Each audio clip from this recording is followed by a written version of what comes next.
America आणि Iran युद्धाचा परिणाम जो आहे आता सर्व देशावर झालेला आपल्याला पाहायला मिळत आहे। मात्र त्याचबरोबर देशातील हॉटेल्स असतील, छोटे मोठे व्यावसायिक असतील, यांच्यावर देखील हा परिणाम मोठा परिणाम झालेला पाहायला मिळतोय।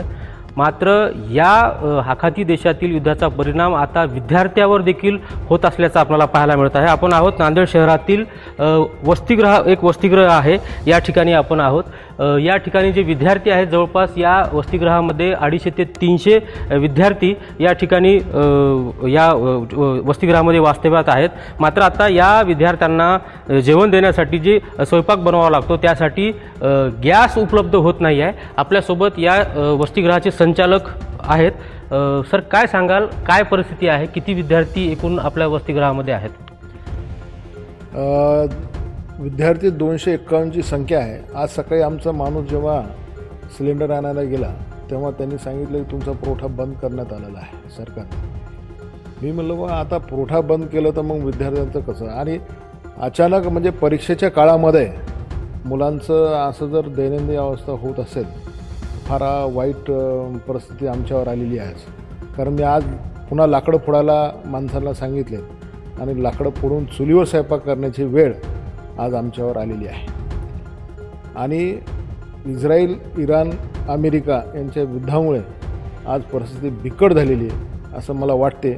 यांनी सरकारने याच्यामधून काहीतरी मार्ग काढण्याची फार आवश्यकता आहे।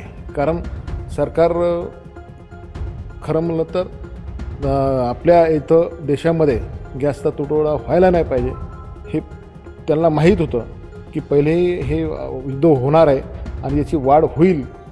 काही दिवस जर लागले तर लाकडंसुद्धा संपण्याची शक्यता भासली जाऊ शकते असं मला वाटते।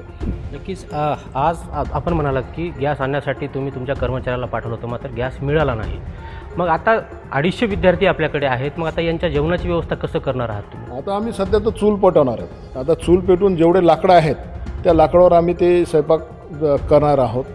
पण आता हे किती दिवस चालणार आहे हे आम्हालासुद्धा माहीत नाही आणि काय होईल याच्यामध्ये परिणाम काय होतील हे सुद्धा माहीत नाही। कारण परीक्षा झाल्यानंतर माझ्या मताने लेकरांना ताबडतोब सोडावं लागणार आहे, ही सुद्धा म्हणजे सांगावं लागेल। कारण लाकडं जास्त दिवस नाही आहेत आणि लाकडं आम्हाला पुन्हा अजून हायर करून पुन्हा अजून आणून चुलीवर स्वयंपाक करण्याची आत्ता तर सध्या तर वेळ आलेली आहे। याच्या पुढं काय होईल काय माहीत नाही। मला सरकारला एकच म्हणणं आहे की विद्यार्थ्यावर ही वेळ येऊ देऊ नका।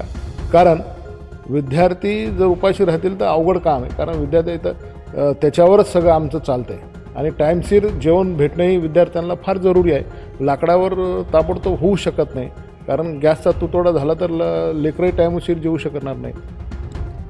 नक्कीच ही परिस्थिती फक्त नांदेड शहरातील एका वसतिगृहाची नाही, तर असे अनेक वसतिगृह आहेत की जिथे विद्यार्थ्यांना आता या युद्धाचा फटका पाहायला आपल्याला मिळत आहे।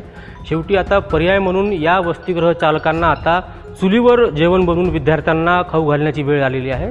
सरकारने याकडे तातडीने लक्ष देऊन आणि हा जो प्रश्न आहे गॅस तुटवडा या संदर्भित उपाययोजना करण्याच्या मागणी आता या सर्व वसतिगृह आणि छोटे मोठे व्यावसायिक आहेत यांच्याकडून होत आहे। LS Marathi news, Yashpal Bhosale, Nanded.